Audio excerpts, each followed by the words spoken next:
Good evening. One of the most consequential decisions the President makes is his appointment of a justice to the Supreme Court. When a President chooses a justice, he's placing in human hands the authority and majesty of the law.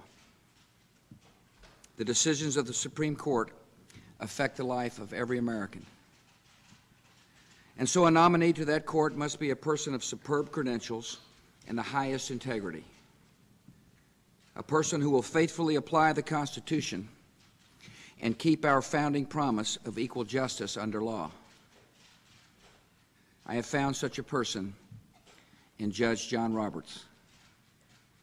And tonight I'm honored to announce that I am nominating him to serve as Associate Justice of the Supreme Court.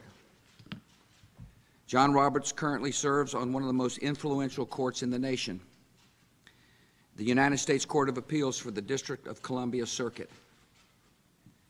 Before he was a respected judge, he was known as one of the most distinguished and talented attorneys in America.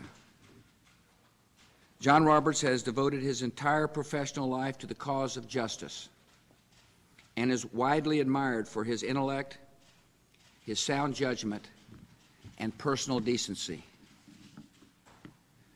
Judge Roberts was born in Buffalo and grew up in Indiana.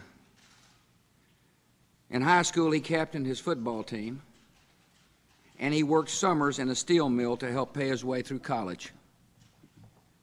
He's an honors graduate of both Harvard College and Harvard Law School. In his career, he has served as a law clerk to Justice William Rehnquist, as an associate counsel to President Ronald Reagan, and as the principal deputy solicitor general in the Department of Justice. In public service and in private practice, he has argued 39 cases before the Supreme Court and earned a reputation as one of the best legal minds of his generation. Judge Roberts has earned the respect of people from both political parties. After he was nominated for the Court of Appeals in 2001, a bipartisan group of more than 150 lawyers sent a letter to the Senate Judiciary Committee. They wrote, "Although as individuals we reflect a wide spectrum of political party affiliation and ideology, we are united in our belief that John Roberts will be an outstanding federal court appeals judge and should be confirmed by the United States Senate."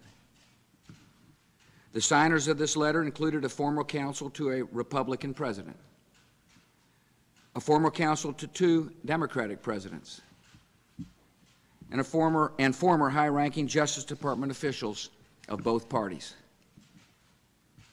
My decision to nominate Judge Roberts to the Supreme Court came after a thorough and deliberative process. My staff and I consulted with more than 70 members of the United States Senate. I received good advice from both Republicans and Democrats. I appreciate the care they took. I'm grateful for their advice. I reviewed the credentials of many well-qualified men and women. I met personally with a number of potential nominees. In my meetings with Judge Roberts, I have been deeply impressed. He's a man of extraordinary accomplishment and ability. He has a good heart. He has the qualities Americans expect in a judge: experience, wisdom, fairness, and civility. He has profound respect for the rule of law and for the liberties guaranteed to every citizen. He will strictly apply the Constitution and laws, not legislate from the bench. He's also a man of character who loves his country and his family. I'm pleased that his wife Jane and his 2 beautiful children, Jack and Josie, could be with us tonight. Judge Roberts has served his fellow citizens well, and he is prepared for even greater service. Under the Constitution, Judge Roberts now goes before the United States Senate for confirmation. I've recently spoken with leaders, Senator Frist and Senator Reed, and with senior members of the Judiciary Committee, Chairman Specter and Senator Leahy. These senators share my goal of a dignified confirmation process that is conducted with fairness and civility. The appointments of the two most recent justices to the Supreme Court prove that this confirmation can be done in a timely manner. So I have full confidence that the Senate will rise to the occasion and act promptly on this nomination. It is important that the newest justice be on the bench when the Supreme Court reconvenes in October. I believe that Democrats and Republicans alike will see the strong qualifications of this fine judge, as they did when they confirmed him by unanimous consent to the judicial seat he now holds. I look forward to the Senate voting to confirm Judge John Roberts as the 109th Justice of the Supreme Court of the United States. Judge Roberts, thank you for agreeing to serve, and congratulations. Thank you, Mr. President. Thank you. Thank you very much. It is both an honor and very humbling to be nominated to serve on the Supreme Court.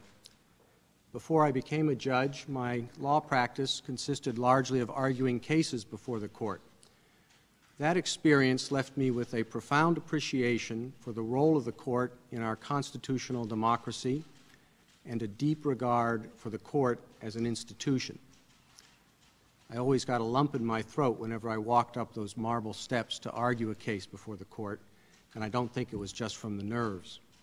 I am very grateful for the confidence the President has shown in nominating me, and I look forward to the next step in the process before the United States Senate. It's also appropriate for me to acknowledge that I would not be standing here today if it were not for the sacrifice and help of my parents, Jack and Rosemary Roberts, my three sisters, Kathy, Peggy, and Barbara, and of course my wife, Jane. And I also want to acknowledge my children, my daughter Josie, my son Jack, who remind me every day why it's so important for us to work to preserve the institutions of our democracy. Thank you again very much. Good job, John. Thank you.